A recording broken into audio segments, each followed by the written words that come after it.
সূত্রে বলা হচ্ছে এটা ভৌগোলিক বিচার নয়। যেখানেই ভাব বা জ্ঞানের প্রকাশ, কোন জ্ঞান? পারমার্থিক জ্ঞানের প্রকাশ, সেইটি হচ্ছে, সেখানকার মানুষই হচ্ছে ভারতবাসী। আজকে শিল প্রভুপাদের প্রভাবে প্রকৃতপক্ষে ভারতবর্ষ সারা পৃথিবী জুড়ে প্রকাশিত হচ্ছে।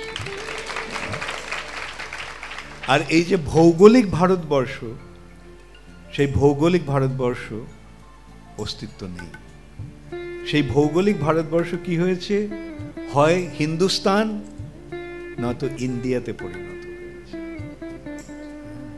ভারতবাসীরাও আজ ভারতবর্ষকে ভারতবর্ষ বলে, হয় বলে হিন্দুস্তান, নয়তো। এবং একটা সময় ছিল যখন সারা পৃথিবী ছিল ভারতবর্ষ। ভারতবর্ষ, এই যে বর্ষটি, এই স্থানটি, এই যে সারা, যাকে আমরা পৃথিবী বলছি, সেই স্থানটিই ছিল ভারতবর্ষ। তার পূর্বের নাম ছিল ইলাবৃত বর্ষ, কালক্রমে তার নাম হয় ভারতবর্ষ। কিন্তু কলির প্রভাবে সেই ভারতবর্ষ ক্রমশ খণ্ডিত হচ্ছে।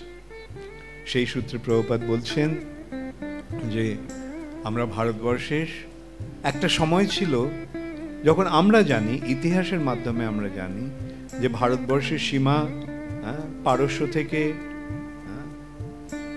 এদিকে জাভা, সুমাত্রা, বালি, বর্নিয় পর্যন্ত বিস্তৃত ছিল।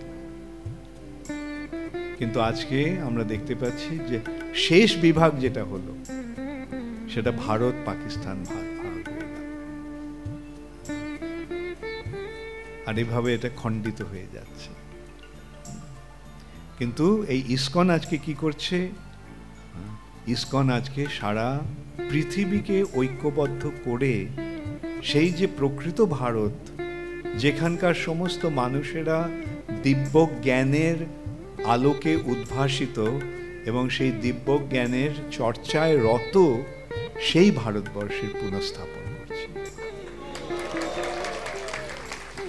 এবং সেই দায়িত্ব আমাদের সকলের ওপর রয়েছে। মহাপ্রভু নেতার পরিচয় কিভাবে দিলেন? নেতার পরিচয়, নেতা মানে গুরু।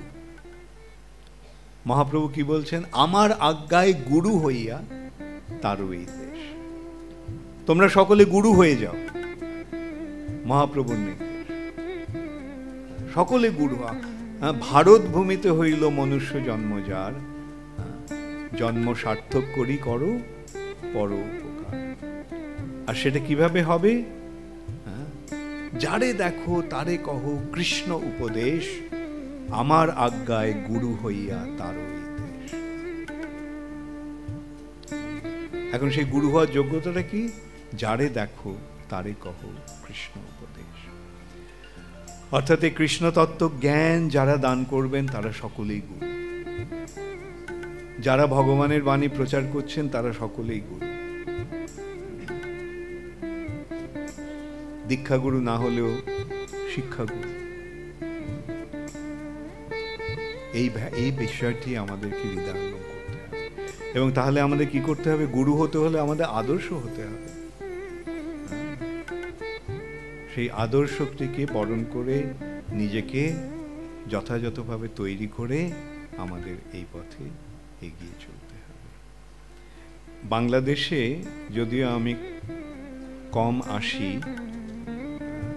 অ্যাকচুয়ালি কোনো জায়গাতে আমি বেশি যেতে পারি না আমার, যাই হোক।